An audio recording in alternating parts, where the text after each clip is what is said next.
నిరీక్షణ prayer house మరియు centre సంఘముల తరపున ప్రభు పేరిట మీ అందరికీ నా హృదయపూర్వకమైన వందనములు.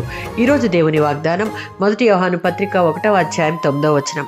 మన పాపములను ఒప్పుకొనిన ఎడల మనలను పవిత్రులనుగా చేయును. మన పాపములను ఒప్పుకొని దేవుని నుండి క్షమాపణను పవిత్రతను కోరాలి.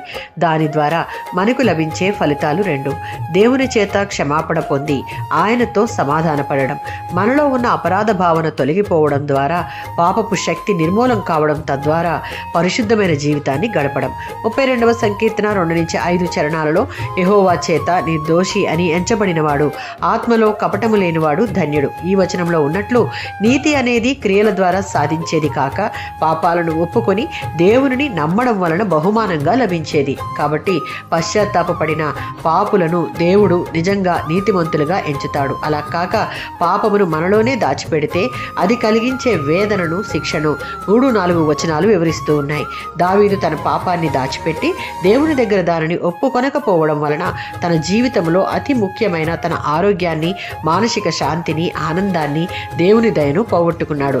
దాని స్థానంలో దేవుని శిక్షగా అపరాధ భావాన్ని, మహావేదనను అనుభవించాడు. కనుకనే 5వ వచనంలో దేవుని సన్నిధిలో నమ్మకంగా, యథార్థంగా, పశ్చాత్తాప హృదయంతో పాపాన్ని అంగీకరించి ఒప్పుకున్నాడు. తద్వారా దేవుని కృపను, సాన్నిహిత్యాన్ని కోరుకుని పొందుకున్నాడు.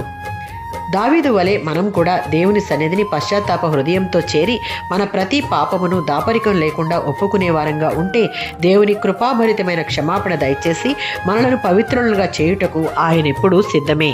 ఆమేన్.